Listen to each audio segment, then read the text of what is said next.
All right, everyone, welcome back. It's the Caleb and Anthony show today. So, a lot of people out here who are buying a used car, it's hard enough buying a brand new car, and then where you think like, ooh, I'm so secure buying a brand new car that I'm not plagued with issues. Every manufacturer is plagued with new car issues. Plagued. And I just wanted to reiterate about Ford's first, the Ford 5.0, that the dealership pulled out the TSB and gave it to the customer to pacify him, saying it's normal for our 5.0s to make noise, not telling him it's normal for those things to suck a valve through the valve seat. And that's what the customer is actually hearing on the driver's side cylinder head, is that the valves are so soft that they're slapping, and then they're pulling through the valve seat, and that's where you're getting the noise in your Ford 5.0. Not that they said that you're good, they just said it's normal. It's normal for your engine to come apart, is what they meant to say, but only because it's making noise with no misfire codes or engine light, you can continue to drive it until your engine grenades, and that's what's going on. But hard enough for you to buy a new car, let alone a pre-owned car, with underlying issues. There are professionals out here who go to the auctions, who buy online, who know what they're doing, and they still buy problem childs.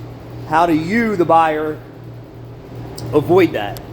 It's very tricky, our business, fixing cars. There's underlying issues. There's manufacturer underlying defect issues that they're aware of, who they don't tell anybody about. They'll tell you your engine is good until it blows up and then it's out of warranty, and say, we never said that. We said that it was normal for it to make noise, not normal for it to blow up. Facts, people. Ford 5.0 engines, the newer generations, the valves are such soft material that they're pulling through the valve seat. Facts.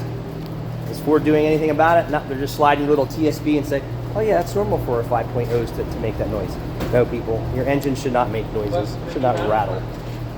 Even with as much as they do that, Ford still has more warranty work than detail work. How messed up their cars are off the line. Yeah, that's all of them nowadays. So let alone buy a new car for $500, $800, $1,500 a month and still have problems. When we just basically had 11,000 mile Dodge Durango Hellcat in here, it's on its third battery.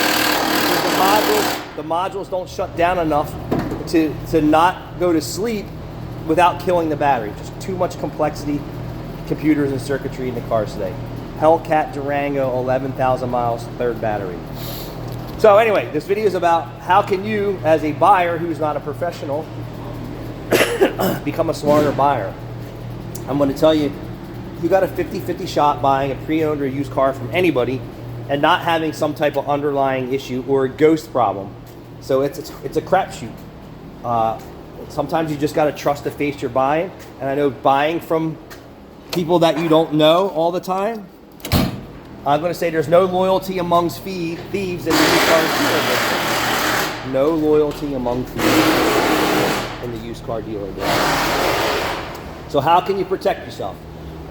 One is you don't want to show up to purchase a car and find out that they already drove the car and the engine's warmer at operating temperature. Red flag. If the car is hot when you go to check it, I would cancel your appointment and come back and tell them that you want us to cold start the car. And that doesn't guarantee you everything. Cold start's going to give you an opportunity to listen to that engine to see what's going on and also find out if the transmission has any problems. Cold start, is the engine quiet?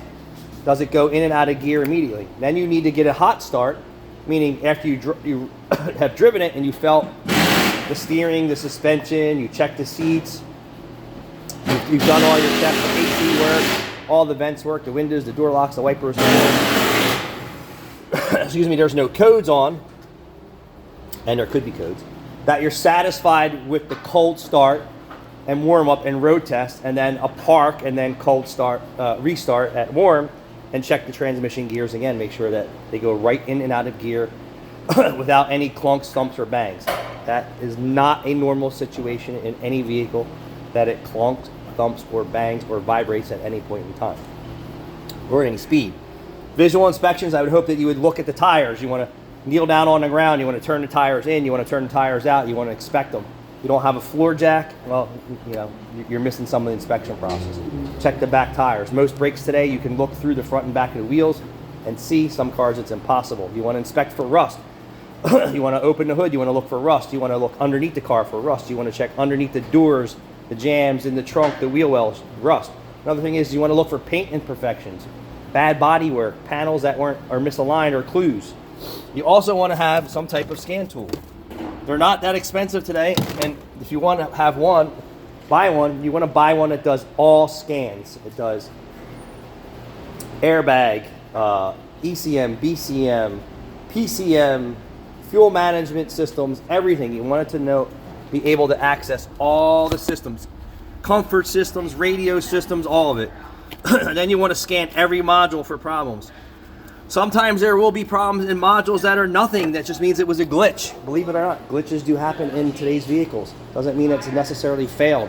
You could have a code for a backup camera system that works perfectly fine. So you can just clear the codes and see if it comes back. Windows, door locks, lane departure systems. So many things you need to check.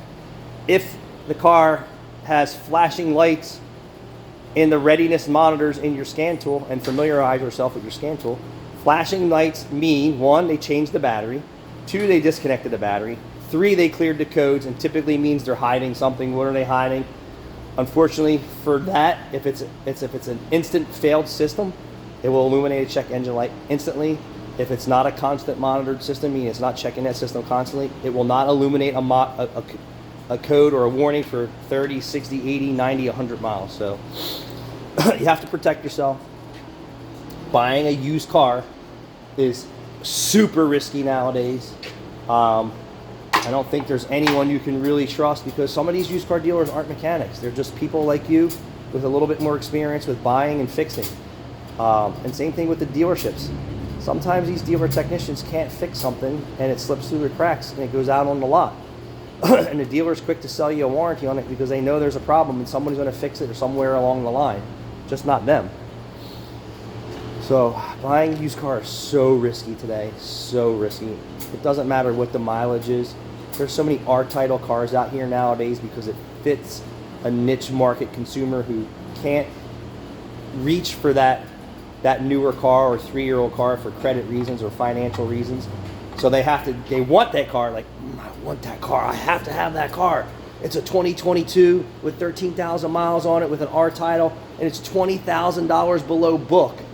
There's a reason why it's $20,000 below book or 10 below book, whatever. But these consumers don't care. They have to floss and flex and say, I got a new car. How do you afford a new car like that? That's a $50,000 car. Well, I only paid $19,000 for it. They're not telling their friends it's an R-Title, or they might be telling their friends an R-Title. R-Titles can come from many things, from the littlest teeny accident to the biggest wrecking totals that are glued back together. If you have any questions, you can always hit me up here at Meineke Cinnamon, or Caleb if you have a question about a car. But I give you kind of some of the tips.